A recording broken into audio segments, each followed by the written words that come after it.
Bonsoir à tous, bienvenue dans Made in Africa, votre magazine économique 100% africain. Ce numéro sera consacré au marché de l'automobile, un marché encore très largement porté par les véhicules d'occasion sur le continent. Selon une dernière étude, le marché de l'automobile en Afrique est dominé à 80% par les véhicules d'occasion. Mais les véhicules neufs n'ont pas dit leur dernier mot, bien au contraire.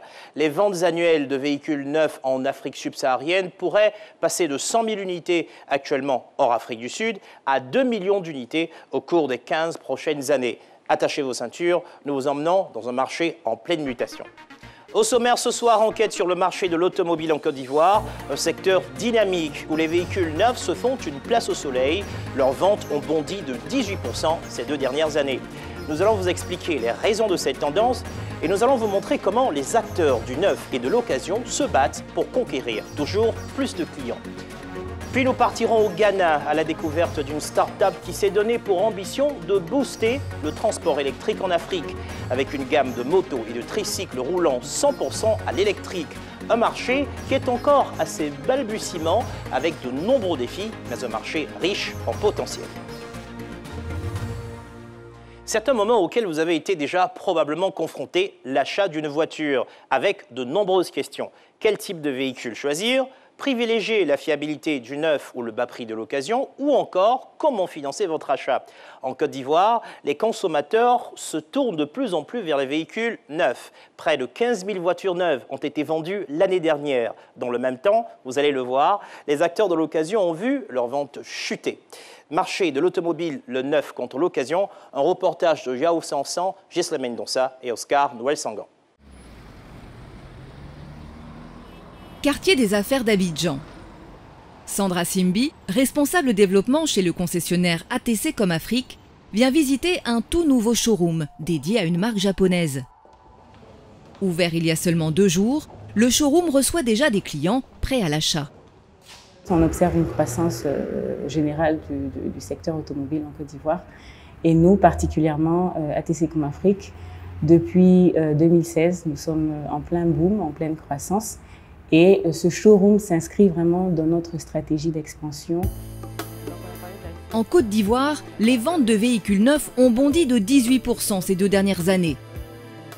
Raison principale, un décret datant de 2018 interdisant l'importation de véhicules d'occasion de plus de 5 ans. Suite à ce décret, les acteurs de l'occasion ont vu leurs ventes dégringoler de 80%.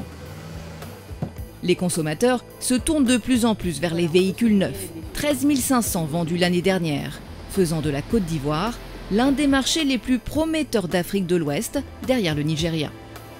Mais ces voitures neuves restent encore chères pour la majorité des Ivoiriens. Alors les concessionnaires multiplient les stratégies pour élargir leur cible.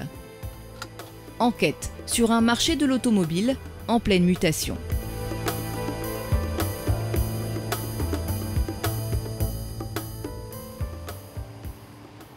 Quartier de Marcory. Bonjour monsieur, bonne arrivée. Ce client a rendez-vous dans un showroom dédié à une marque allemande. La commerciale lui présente différents types de voitures, jusque dans les moindres options. On a du cuir Vina avec une qualité de cuir perforé qui donne la possibilité, le choix pour la ventilation. Si vous avez les bagages en main, que vous venez vers le véhicule, vous n'avez qu'à faire. Des véhicules de type SUV, comprenez, véhicules utilitaires sport. La tendance du moment. On a remarqué que depuis 3-4 ans, il y a une croissance sur le segment SUV en Côte d'Ivoire. C'est un véhicule qui est parfaitement adapté à tout type de route. Si l'un des modèles semble plaire aux clients, son prix constitue un frein. Ce SUV coûte 46 millions de francs CFA, au-delà du budget de 40 millions qu'il s'était fixé. C'est important. Vous optez plutôt pour la version I, c'est ça? Voilà, c'est ça. Compte tenu du budget? Du budget, c'est ça. D'accord.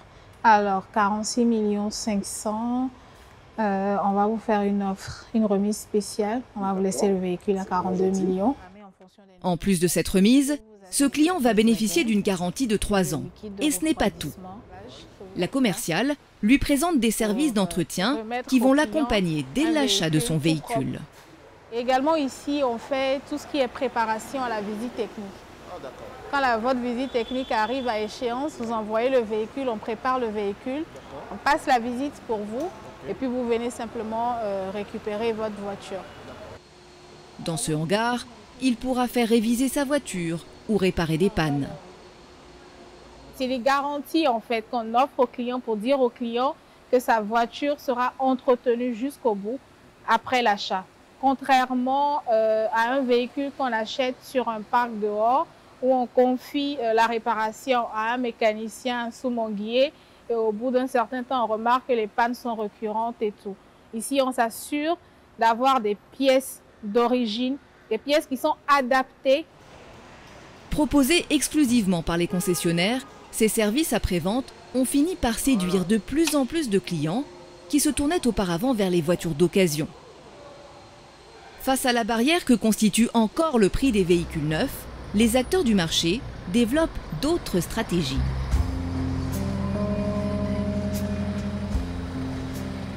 Siège de Socida, un autre leader du marché dans le quartier de Zone 4. C'est dans cette salle que le directeur des ventes et ses collaborateurs mènent l'offensive contre les prix élevés des voitures neuves. Des prix qui s'expliquent en grande partie par le taux de douane.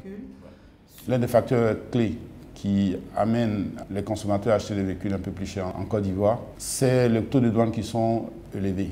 Le taux de douane aujourd'hui est à 44,48%, taux de douane plus TVA. Si nous avons peut-être des requêtes à faire, c'est de demander à l'État de Côte d'Ivoire de baisser les taux pour permettre une certaine vulgarisation des véhicules. 44% de taxes sur les véhicules neufs importés, soit quasiment la moitié du prix de la voiture. Face à ce défi, les concessionnaires doivent trouver des astuces pour continuer à attirer des clients. Ce jour-là, Socida reçoit la responsable d'une agence financière. Nous, notre travail, c'est de trouver des solutions pour que le client se sente pris en main. Il a le véhicule qu'il veut, il a le financement qu'il veut. En cours de préparation, le lancement d'une campagne de crédit automobile qui sera financée par cette agence. Des crédits pour acquérir un véhicule neuf par paiement échelonné. Un exemple, si le monsieur a un salaire de 1,2 million, il a la possibilité d'emprunter pour le tiers de ce montant. Ça veut dire pour 400 000 francs de loyer qu'il pourra payer, s'il n'a pas déjà un crédit. Nous, on le prend et on l'oriente vers l'établissement financier qui est Alios Finance. Et on lui dit, voici, nous avons un client qui veut acheter un véhicule. Prêtez-lui de l'argent, nous avons le véhicule disponible. En clair, la voiture est payée par la structure de financement. Le concessionnaire la remet au client qui se doit de rembourser cette structure par des paiements mensuels. En cas d'insolvabilité, il peut être dépossédé du véhicule. Le risque est supporté par l'agence qui, en contrepartie, prélève des intérêts allant de 0,6 à 5% en fonction de la durée du crédit. Aujourd'hui, le financement de véhicules a pris beaucoup plus d'importance parce que des petites bourses aujourd'hui arrivent à acheter des véhicules par financement sur des loyers de 100 000, 220 000, ce qui n'était pas le cas auparavant. Grâce à cette politique, le concessionnaire a réussi à vendre avec cette agence de financement 200 véhicules l'année passée.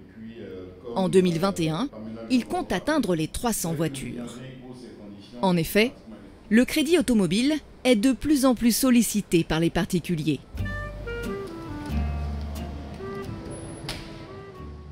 Dans le showroom de Socida, un couple d'entrepreneurs est venu récupérer une voiture neuve pour le compte de leur entreprise. Voici votre véhicule. Voilà, je vais vous montrer quelques options que vous avez dans le véhicule. Et puis vous allez procéder à la signature du bordereau de livraison. Installez-vous. Ils sont les heureux propriétaires de ce SUV neuf d'une valeur de 15 millions de francs CFA, acquis grâce à un crédit automobile. Ce couple devra verser mensuellement 450 000 francs CFA sur 36 mois pour l'achat de cette voiture, soit 16 200 000 francs au total. La différence avec le prix de vente représente les intérêts du crédit. Mais ces facilités ne sont pas accessibles à tous. Sont éligibles au crédit automobile les travailleurs du public et du privé en CDI et les professions libérales, comme c'est le cas de ce couple. Un mode de paiement très en vogue, sollicité par 40% des clients de Socida. On reçoit de plus en plus de clients qui souhaitent effectivement obtenir des véhicules via des facilités de paiement. Donc nous, notre rôle, c'est de les emmener vers des structures de financement et nous, ça nous permet d'augmenter nos volumes de vente. Si le crédit auto est tant sollicité, c'est parce qu'il permet à des entrepreneurs, mais aussi à des particuliers d'acheter des voitures neuves sans mettre en danger leurs finances. Acheter cash n'est pas nécessaire. Il faut passer par d'autres process qui aident votre comptabilité, qui permettent à votre entreprise de pouvoir respirer dans le fonctionnement. Pour les concessionnaires, les voyants semblent au vert. Mais pour les revendeurs de voitures d'occasion, qui régnaient jusqu'alors en maître sur le marché, les voyants sont au rouge.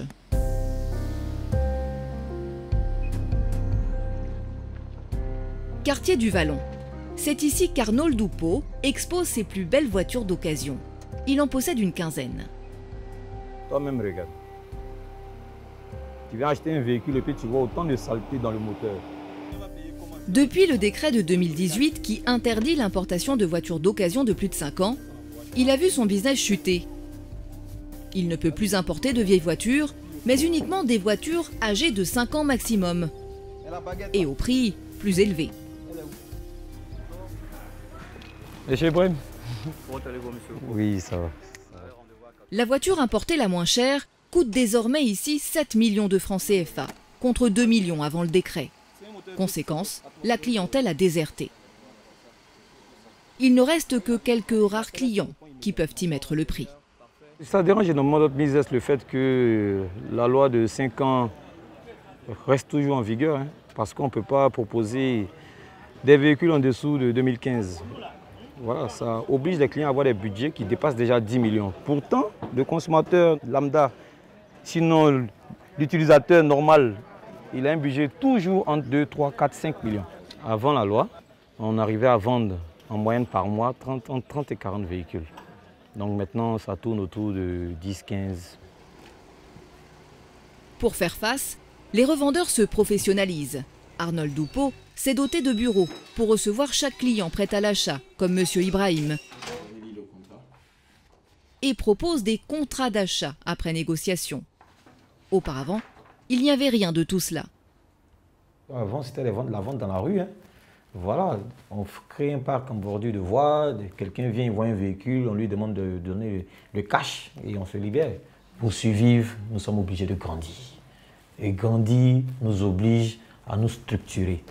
Et lorsqu'on est structuré, on peut déjà toucher une partie des clients qui vont chez les concessionnaires. Une professionnalisation qui l'a amené aussi à se développer sur Internet. Le revendeur est présent sur les réseaux sociaux et possède son propre site.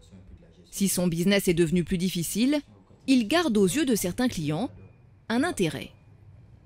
Je suis venu vers un vendeur d'occasion plutôt que d'aller chez un concessionnaire parce qu'il y a la qualité-prix qu'il faut voir.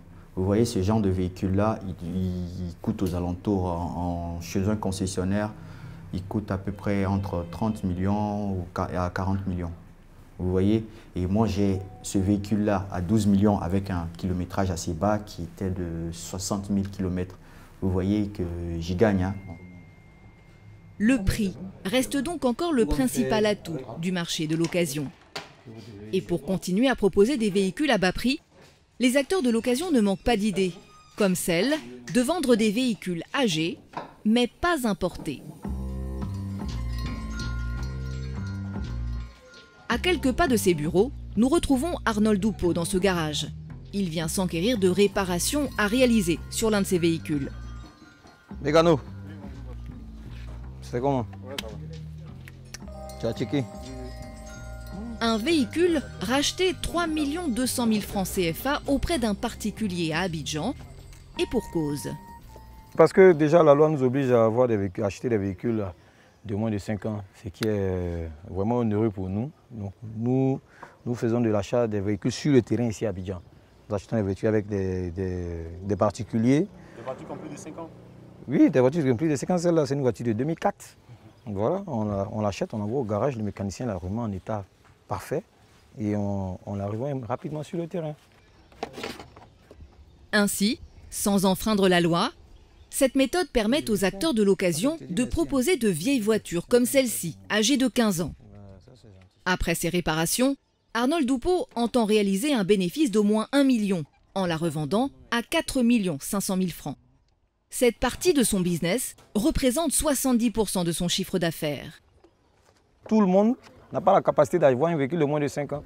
Nous sommes obligés d'aller vers ce type de véhicules, les acheter, les remettre en état, pour les remettre sur le marché parce que le professeur, la vendeuse à locaux, le militaire, l'architecte, ils peuvent acheter ce véhicule-là rapidement.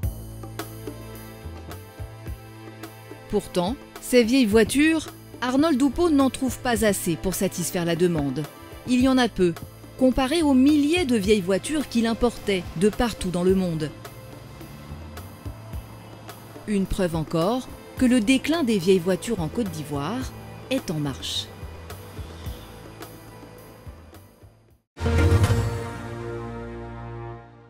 Retour sur le plateau de Made in Africa et pour débattre ce soir, j'accueille Arthur Dalis Moloko, directeur des opérations SARI chez CFAO Motors, également membre du JPAM, le groupement interprofessionnel de l'automobile.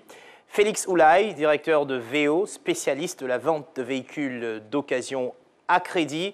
Et Guy Hassan Yapi, journaliste économique passionné d'automobile et directeur de publication du magazine L'Éco-Diplomate. C'est ça.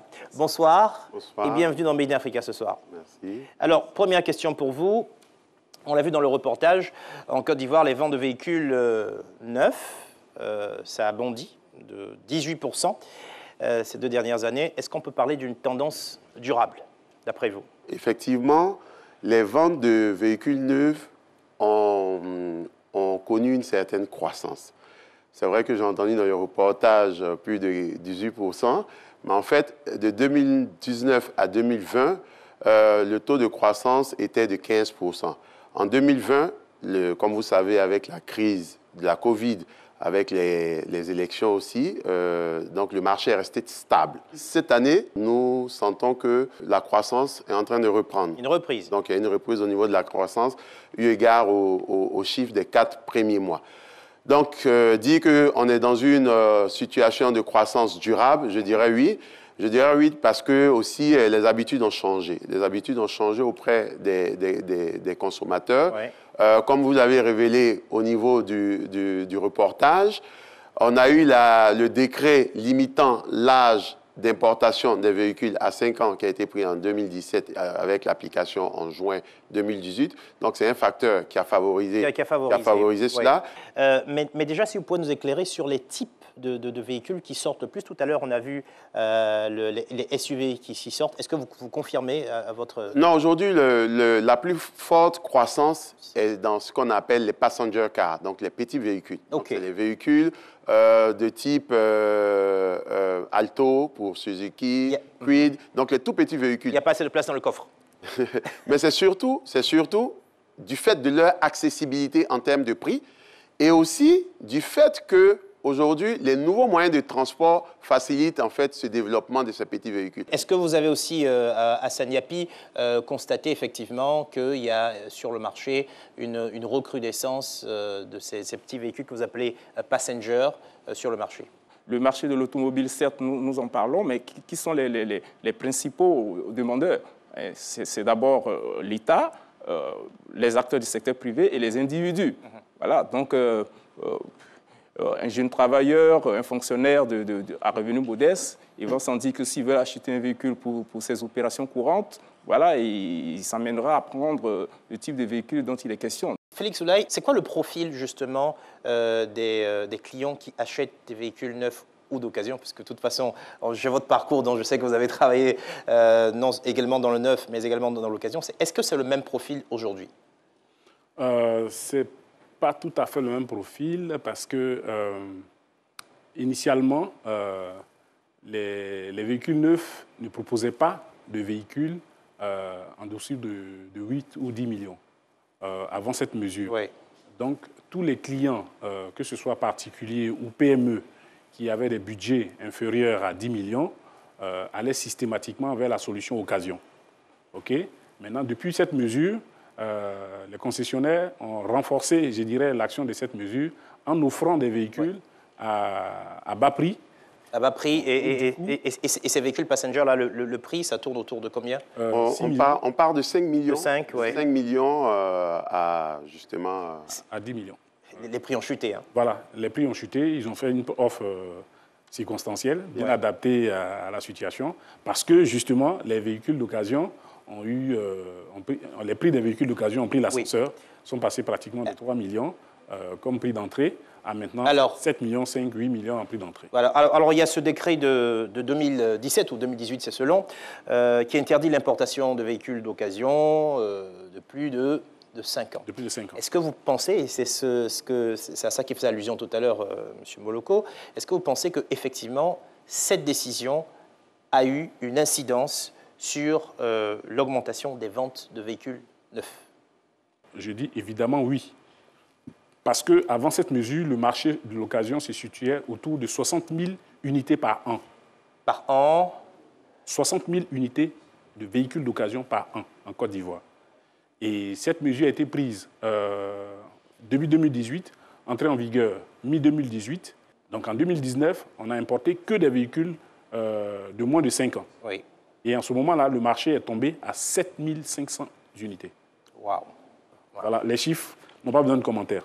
Oui, non, c'est très clair. Vous, au niveau du neuf, les chiffres devaient monter. Les chiffres ont effectivement progressé parce que, justement, nous nous sommes adaptés à la situation. Nous avons défini des offres qui étaient adaptées aux attentes de cette classe sociale moyenne qui attendait aussi d'avoir du neuf. Mais en plus de cela, l'avantage, parce que derrière, il faut repartir à pourquoi est-ce que l'État prend cette décision. Parce que très souvent, à tort, on dit que c'est le lobbying des concessionnaires qui a fait que l'État prend cette décision. Mais non, mais il faut savoir que l'État a signé des accords au niveau de la COP 21. Donc, sur tout ce qui est environnement, protection de l'environnement. Donc, déjà, ça, ces accords-là spécifiaient exactement que l'État se devait de pouvoir aussi réguler tout ce qui était émission de CO2. Évidemment. Monsieur Oulaye? Monsieur Oulaye nous dit que les ventes de véhicules d'occasion ont chuté de 60 000 à 7 000, mais nous, on n'a pas compensé ça. Donc, la compensation n'est pas venue parce que nous, je vous ai dit qu'on a progressé. En 2018, je pense que le marché était à 11 000, on est passé à 13 000. Vous voulez réagir rapidement, allez-y. Je vais réagir à ce qu'il a dit. Nous sommes, dans l'occasion, convaincus, et nous insistons là-dessus, que cette mesure a été prise sur un lobbying des concessionnaires de véhicules neufs. Qui bénéficie de cette mesure? C'est les concessionnaires de véhicules neufs. Ça, c'est évident. Même si vous n'avez pas eu à récupérer les 50 000, les 45 000 unités de GAP, vous n'avez plus que 2 000 unités. Mais quand on analyse la situation, les premiers bénéficiaires, les seuls bénéficiaires, c'est les concessionnaires auto. Donc, on considère que c'est votre lobbying qui date de plus de 15 ans quand même, il faut le souligner. Oui. Alors, en ce qui vous concerne, au niveau de l'occasion, concrètement, qu'est-ce qui s'est passé dans le secteur? Des gens sont sortis du secteur. Dans mon entourage, je peux dire qu'il y a eu 80% d'acteurs qui ont disparu du secteur. Assez énorme. Ils se sont reconvertis dans d'autres activités ou qui ont arrêté carrément. Et pour des étrangers qui ont quitté la Côte d'Ivoire, qui sont allés s'installer dans d'autres pays pour pouvoir continuer leur activité. Donc l'impact a été très, très grand. Et pour vous, Hassan Yapi, l'impact de cette mesure sur les populations, selon vous, comment vous l'analysez? Oui, en ce qui concerne l'impact, moi je me trouve un peu à l'intermédiaire entre ceux qui défendent la cause de l'occasion et du neuf, mais la population elle-même, quelle est la réalité?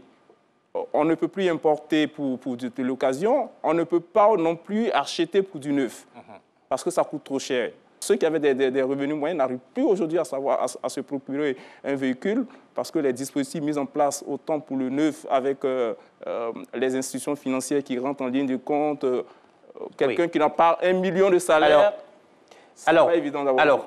Mais parlons justement de la question du coût et comment financer et favoriser l'acquisition de véhicules de qualité à des coûts intéressants. Premièrement, dans le reportage tout à l'heure, il y a un monsieur qui nous disait clairement qu'il y a le taux de douane, donc qui est à peu près à 44,48%. Apparemment, il y a une croissance, vous l'expliquer tout à l'heure.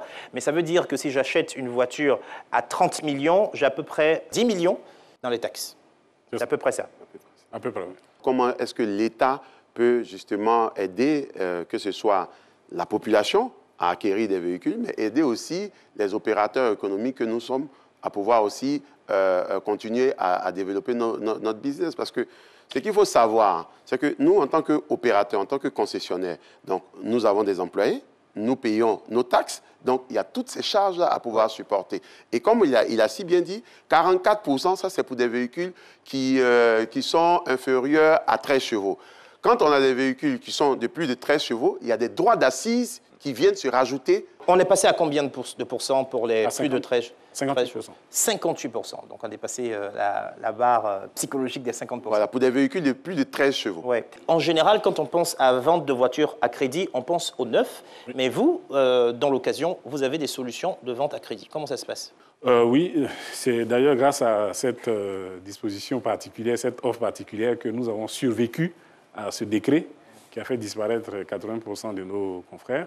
Je connais l'importance du financement pour un client qui veut acquérir un véhicule. Nous avons approché des banques de la place qui ont signé des partenariats avec nous, qui nous permettent donc de vendre à crédit des voitures d'occasion à ces clients-là.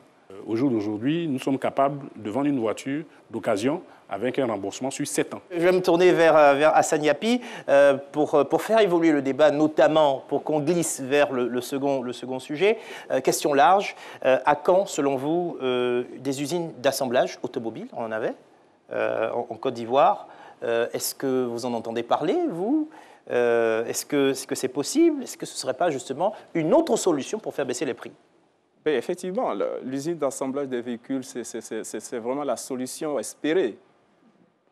Dans la mesure où tout se monte sur place, les coûts, donc ça va créer des emplois, c'est tout un écosystème qui va se mettre en place. Et puis, in fine, on aura véritablement des véhicules qui reviendront nettement moins chers. Mais jusque-là, pourquoi nous ne sommes pas arrivés? La question reste posée. Ouais, reste posée. Et les concessionnaires automobiles sont bien placés pour nous dire, puisqu'eux, ils sont directement en contact avec les constructeurs. Voilà, pour nous dire quelles sont les propositions concrètes qu'ils font à ces constructeurs et qu'est-ce que les constructeurs leur demandent comme condition préalable pour venir faire de l'assemblage sur place à Abidjan et à l'intérieur du pays. On a connu cela dans les années 80. Oui. Aujourd'hui, nous sommes un pays pré-émergent, on devrait normalement avoir un minimum. En tout cas, vous avez posé une série de questions, mais ces questions vont rester posées parce que j'ai une excellente transition pour migrer vers mon deuxième sujet. Alors, on vient de le voir, hein, dans l'ensemble, eh bien, il y a une bataille qui se joue en Côte d'Ivoire entre les acteurs du neuf et de l'occasion sur le marché de l'automobile. Je vous propose à présent de partir au Ghana pour vous parler toujours de transport, mais sous un autre angle, un angle différent, un angle innovant, l'électrique. En effet, la start-up que nous allons vous présenter a lancé une gamme de motos et de tricycles roulant 100% à l'électrique, cette marque compte même lancer une ligne d'assemblage, et ce, malgré les coûts de production importants et les consommateurs encore peu avertis. Solar Taxi, le pari du transport électrique, un reportage de Thomas Diego Badia et Niki Kwame. Ce matin, dans les rues d'Accra, c'est le début d'une longue journée pour Samuel. Ce coursier, qui travaille pour une grande enseigne de livraison à domicile, sillonne les rues de la capitale ghanéenne pour livrer des repas.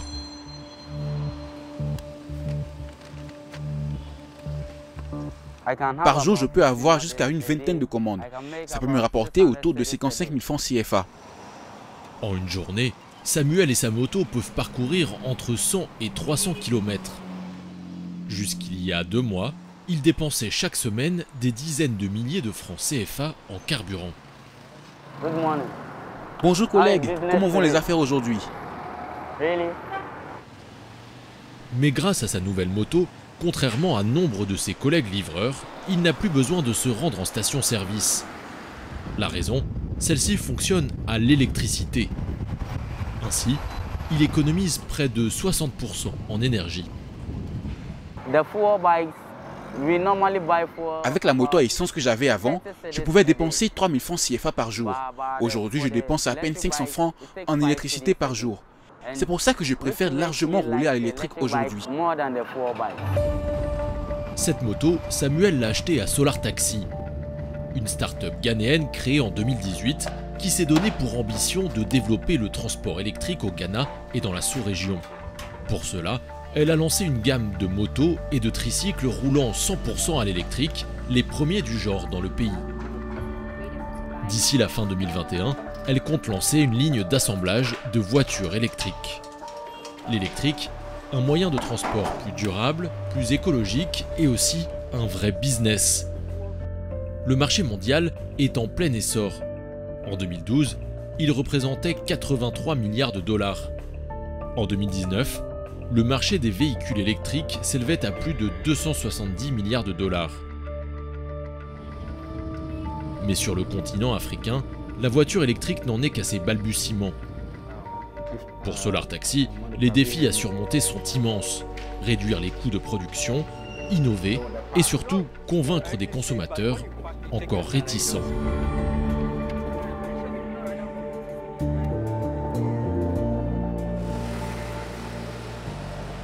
Direction Koumassi, la deuxième plus grande ville du pays. C'est dans ce quartier résidentiel que Solar Taxi fabrique ses motos électriques, à destination de livreurs principalement. Hello everyone. Arnold Anoche est le responsable d'atelier. Il vient faire un point sur la production du jour. Combien de motos avez-vous assemblées aujourd'hui? Il faut qu'à la fin de la journée, vous en ayez assemblé 5. Ici, pas de machine d'assemblage. Les motos sont montées entièrement à la main. Comptez en moyenne 2 à 3 heures pour une moto. Bien que la productivité soit faible, la jeune entreprise a décidé de fabriquer sur place pour une raison simple. Cela lui revient moins cher que de les importer déjà assemblées d'Europe ou d'Asie. Assembler nous-mêmes ces motos électriques au Ghana coûte entre 270 et 370 000 francs de moins que de les importer déjà assemblées de Chine. Monter les motos ici crée de l'emploi pour les jeunes Ghanéens. Et puis ça nous permet aussi de comprendre et de maîtriser la technologie derrière ces motos. Pour baisser encore davantage ses coûts de production, l'entreprise s'est lancée depuis un an dans la fabrication de ses propres batteries électriques. Jusqu'alors, elles étaient achetées en Chine et l'entreprise devait les payer au prix fort. D'autant que ces batteries au lithium représentent 60% du prix final d'une moto. Désormais, la start-up n'importe plus aucune batterie. On a décidé de fabriquer ces batteries au lithium localement, car les importer coûtait très cher. Celles que nous avons développées ici durent plus longtemps que celles qu'on importait. Plus longtemps, cela veut dire concrètement que les batteries Solar Taxi tiennent jusqu'à 150 km contre 80 pour les batteries importées. Si l'entreprise tente le plus possible de réduire ses coûts de production, c'est pour gagner en compétitivité par rapport aux motos à essence vendues sur le marché ghanéen. Pour l'instant, les motos Solar Taxi coûtent 2 fois plus cher. Retour à Accra. L'homme qui croit dur comme fer au développement de l'électrique dans le pays, c'est lui, Georges Apia, 32 ans. Comme tous les matins, il part travailler au volant de sa voiture électrique. Ce titulaire d'un master en énergie qui a fait ses études au Ghana a créé Solar Taxi sur fonds propres il y a 4 ans. En 2019, il gagne un concours de start-up organisé par la fondation Mastercard et reçoit 45 millions de francs CFA pour se lancer. Avec une conviction chevillée au corps, l'électrique est la solution d'avenir pour le transport en Afrique. Electric vehicle and electric infrastructure can also provide a lot of resilience among Les véhicules et les infrastructures électriques rendront beaucoup de pays africains plus résilients. Sur le continent, l'économie dépend beaucoup trop de l'essence importée. Nos économies dépendent beaucoup du prix du transport et en Afrique, c'est un secteur qui ne fonctionne souvent pas très bien et en plus, il n'est pas écologique. C'est ce que j'ai envie de changer. Je veux proposer une meilleure alternative pour les communautés ici.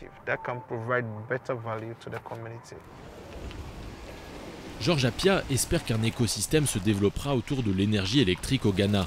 Mais pour l'instant, il n'existe qu'une poignée d'entreprises travaillant dans le secteur. Un secteur qui n'est pas encore soutenu par l'État.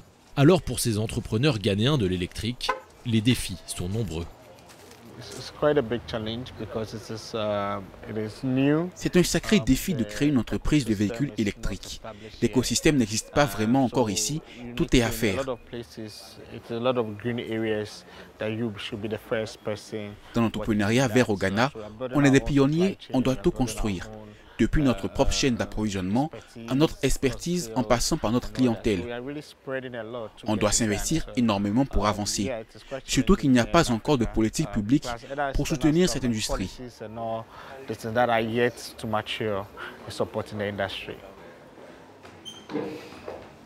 Dans sa mission, l'entrepreneur doit faire face à un autre défi de taille, convaincre les consommateurs encore peu familiers des véhicules électriques. Cet après-midi, cette cliente a rendez-vous dans les locaux de Solar Taxi pour l'achat de sa nouvelle voiture. J'ai vu les véhicules que vous vendez sur Internet, donc je suis venue voir de moi-même et les tester. D'accord, ça marche. Suivez-moi, je vais vous montrer. Elle est reçue par Eugene Amponsa, commercial. Il lui présente les deux modèles de voitures vendues par Solar Taxi, cette petite voiture urbaine et ce rutilant SUV. Car Solar Taxi ne vend pas que des motos et des tricycles électriques. Depuis bientôt un an, elle importe ses voitures fabriquées en Chine qu'elle revend sur le marché ghanéen. Des voitures qui ne fonctionnent pas à l'essence, mais bien à l'électricité. Il suffit de la recharger sur une borne fournie avec le véhicule ou tout simplement en la connectant à une prise standard. As you can see, it has an AC. Ici, vous pouvez voir que vous avez une première prise pour charger la voiture. Ici, à l'avant, vous avez la prise pour le chargement rapide. Ça prend combien de temps pour charger? En 30 minutes, vous pouvez recharger entièrement votre voiture.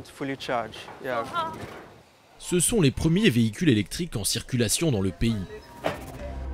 Ce 4x4 urbain a été acheté par l'entreprise 12 500 000 francs CFA au fournisseur chinois, la marque Chery. Elle sera revendue au Ghana 13 millions de francs CFA, soit une plus-value faible de 500 000 francs. Et ce, pour rester compétitif par rapport aux véhicules à essence.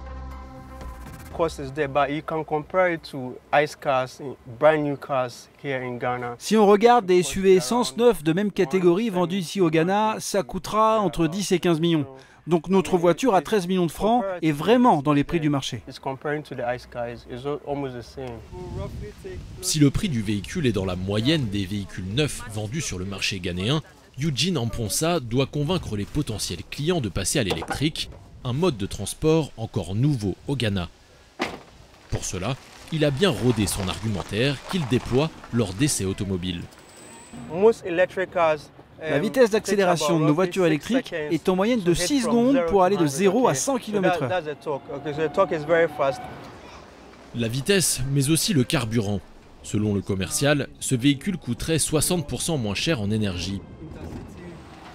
Et si ce n'est pas suffisant, le commercial dispose d'un autre argument de poids, la possibilité de tester la voiture pendant plusieurs mois avant de l'acheter. Selon le type de voiture, SUV ou urbaine, la location coûterait à cette cliente entre 110 000 et 190 000 francs par mois. Si Solar Taxi a mis en place cette option, c'est pour rassurer des clients méfiants face à une technologie qu'ils connaissent mal.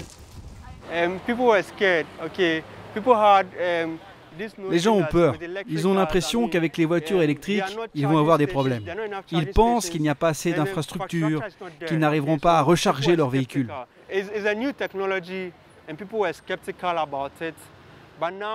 C'est une nouvelle technologie et les gens sont sceptiques. Je suis sûr que peu à peu, ils vont s'habituer à ce nouveau mode de transport.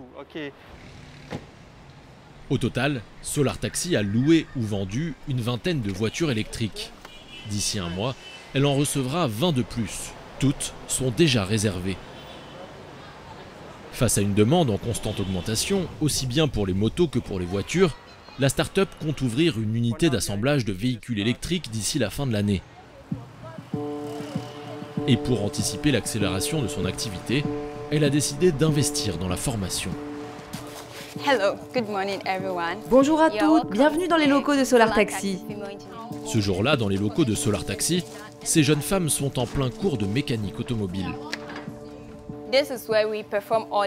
C'est ici que l'on construit toutes les motos électriques qu'on voit à l'extérieur. De ce côté-là, on a la partie de construction des châssis.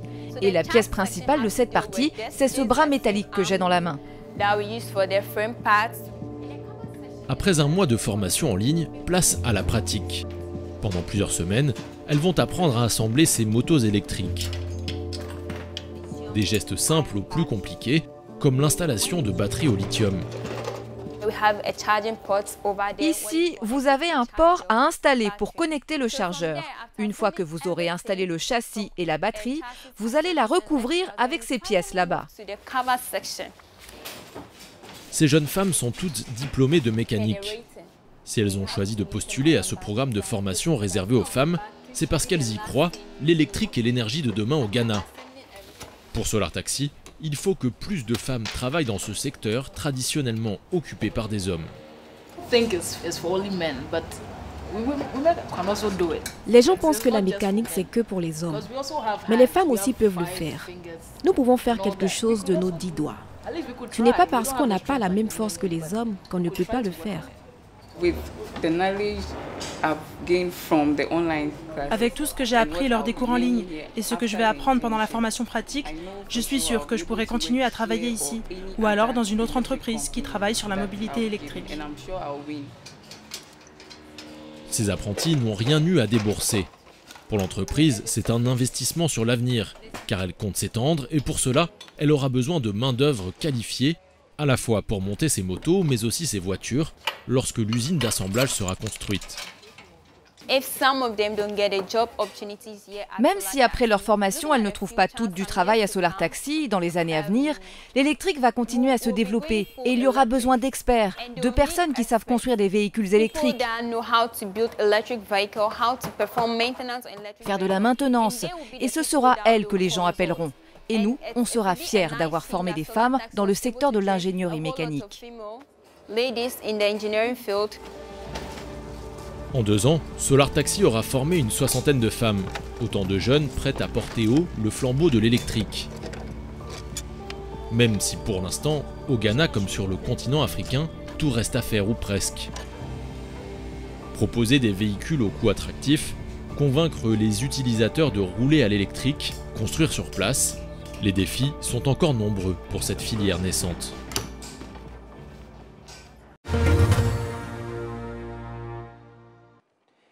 Et pour poursuivre le débat, j'ai le plaisir d'accueillir Andy Costa, spécialiste de l'économie verte et ambassadeur du transport vert et de la forêt. Bonsoir Andy. Bonsoir. Bienvenue, merci de nous avoir rejoints. C'est un plaisir. Alors, première question à vous. Que vous inspire ce reportage, Andy? C'est une belle initiative, elle est louable, surtout que c'est sur le continent africain. On a pour habitude de voir ce genre d'initiative ailleurs, mais aujourd'hui c'est en Afrique et à 2 pas de la Côte d'Ivoire au Ghana. C'est une initiative que je soutiens. Dalis Moloko, votre impression? J'irai dans le même sens que Andy, pour dire que c'est une initiative qui est louable. Et aujourd'hui, nous parlons de plus en plus de protection de l'environnement, de renouvellement des énergies. Et je pense que c'est vers ce genre d'initiative que nous devons aller. Et pour cela, nous avons besoin aussi du support de l'État qui doit pouvoir mettre le cadre réglementaire et pouvoir inciter ces jeunes entrepreneurs à pouvoir développer leurs activités et leurs passions. Votre regard sur ce reportage, Hassan? Je dirais tout simplement que tout à l'heure, nous avons parlé un peu du secteur du neuf et de l'occasion. Nous sommes convaincus tous qu'il a des difficultés. Et là, la solution qui se présente avec les véhicules électriques constitue une opportunité. Vous voyez, le Ghana a tout de suite anticipé et a commencé à prendre les choses en main. Un pays comme la Côte d'Ivoire devrait en faire autant. Alors, si on regarde le marché des véhicules électriques, en 2012, le marché mondial se chiffre à 83 milliards. En 2019, ça bondit, une explosion à 270 milliards. On est toujours en dollars. Est-ce que l'Afrique a une carte à jouer sur ce business? Oui, je pense que l'Afrique a effectivement une carte à jouer, mais comme je le disais précédemment, on a un certain nombre de prérequis à mettre en place.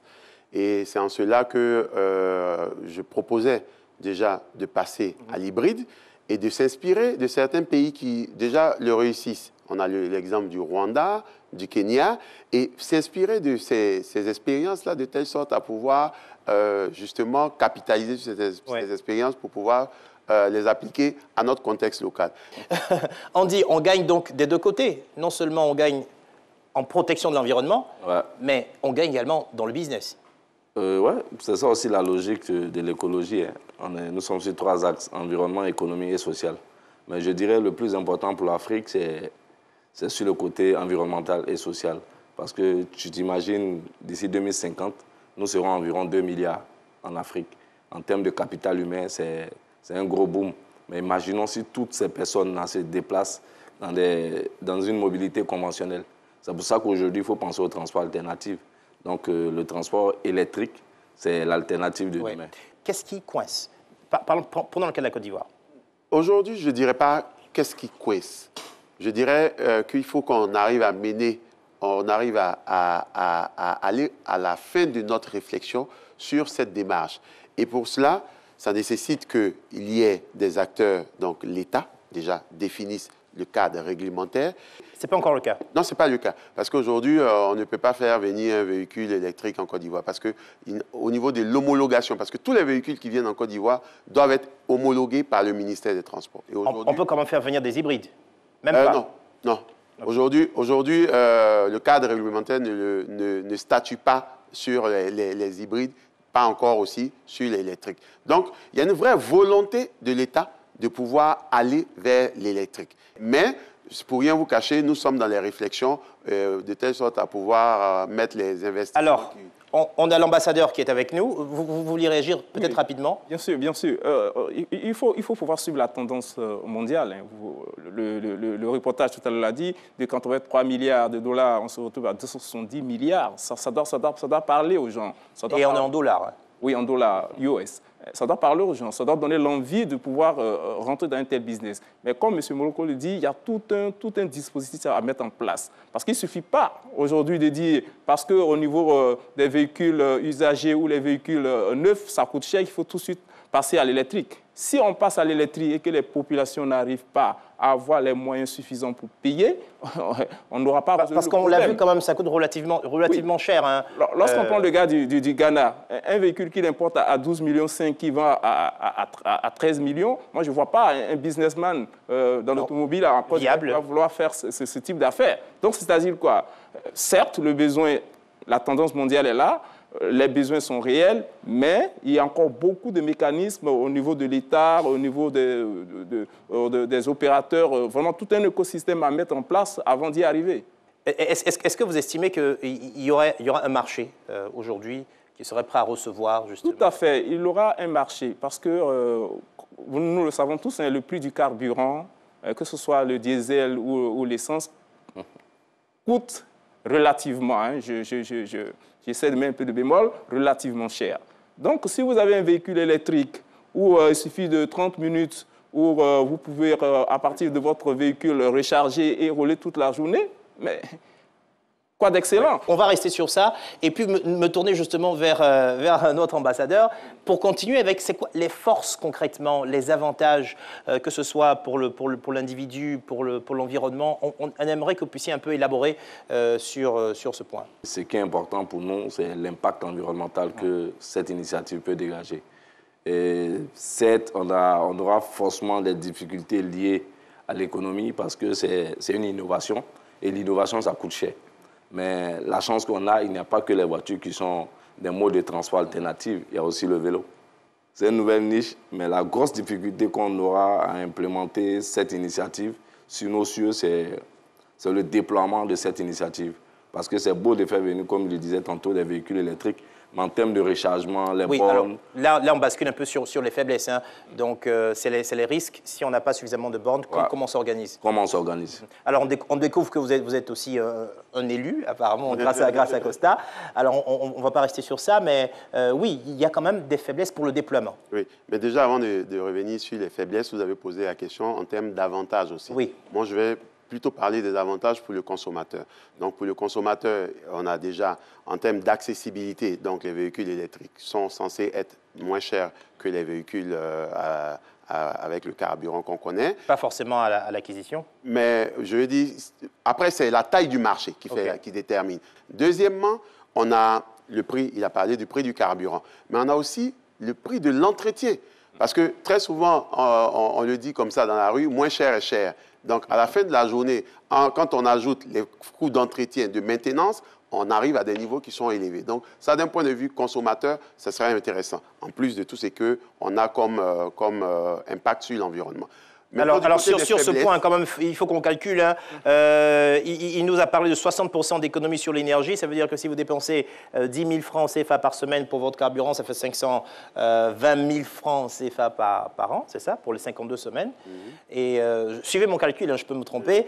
Et puis, avec l'énergie électrique, tu vas te retrouver à dépenser à peu près 200 000.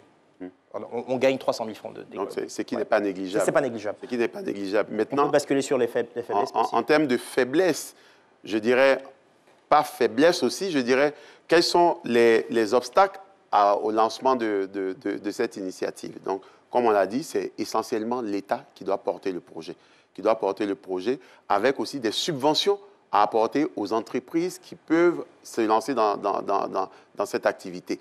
Il y a aussi des investissements qui doivent suivre. Aujourd'hui, pour résoudre le problème du carburant, il y a des investissements qui ont été faits au niveau de l'acier. Donc, dans cette même lancée, il faut avoir des investissements qui vont être déployés pour pouvoir supporter toute l'activité de l'électrique. Est-ce que les vendeurs d'automobiles neufs aujourd'hui vouloir bien se faire concurrencer par ceux qui veulent se lancer dans le business de l'électrique? Bon, sur le plateau, on peut dire oui, mais comprenez-vous que quelque part aussi, il y a un petit lobbying à faire derrière. En tout cas, le moment venu, vous devez faciliter la réflexion pour aboutir à inscrire à l'agenda politique qu'il faut qu'il y ait de plus en plus de voitures électriques sur le marché. Juste pour rassurer notre expert. Mais en quelques mots. Oui, en quelques mots, rapidement. C'est que l'électrique ne s'oppose pas au neuf. L'ensemble des constructeurs que nous représentons sur le marché font de l'électrique. Quand vous voyez ces chiffres-là, ce sont des chiffres de nos constructeurs. Donc, je dis, c'est un changement du business. Donc, on va passer des véhicules avec essence ou avec le diesel à l'électrique. Alors, le carburant, on considère que dans le reportage, que le carburant est un élément clé dans nos économies. Est-ce que quand vous entendez ça, ça vous fait quelque chose au cœur? Et comme on le sait, le transport est le deuxième contributeur des gaz à effet de serre. Donc, passer à l'électrique, je pense que c'est l'alternative qu'il faut. Et pour rejoindre ce que mon confrère disait tantôt, ça ne sera pas un problème de passer du neuf à l'électrique. Et comme on le dit chez nous, les écologistes, la solution face à l'urgence climatique dans laquelle nous sommes, c'est l'adaptation. Donc, les constructeurs ont bien compris ce message, ils ont commencé à s'adapter ailleurs. Donc, on peut juste l'implémenter ici, c'est possible. Vous y croyez, vous, la voiture électrique, l'avenir de l'automobile? Si, et ça s'impose à nous parce que nous n'avons pas une planète de réchange. Nous avons une seule planète. Donc, il faut penser au transport alternatif, il faut penser à l'énergie propre, il faut penser aux initiatives éco-friendly et sustainable. Quand on vous écoute, quand qu'on parle d'écologie, on n'a pas envie que l'émission s'arrête. Petite question quand même, pourquoi le casque tous les jours? C'est mon personal branding et je véhicule à travers mon casque un message qui est clair. Le casque symbolise la protection et mon message, protégeons l'environnement. Andy Costa, merci Hassan Yapi, Arthur Dalis Moloko, merci d'avoir participé à cette émission. Merci à vous aussi, chers et fidèles téléspectateurs, d'avoir suivi ce numéro de Made in Africa. Je vous donne rendez-vous pour un nouveau numéro de Made in Africa dans 2 semaines. Vous pouvez retrouver nos émissions sur notre site internet, c'est www.rti.ci ou sur l'application RTI Mobile. Vous pouvez aussi suivre nos activités sur les réseaux sociaux, Made in Africa pour Facebook et Made in Africa TV pour Instagram et Twitter. Merci à tous ceux qui m'ont aidé à préparer cette émission, aux équipes de production d'Elephant Africa. Merci également aux équipes de la RTI pour la réalisation. Je vous souhaite une excellente suite de programmes sur RTI1.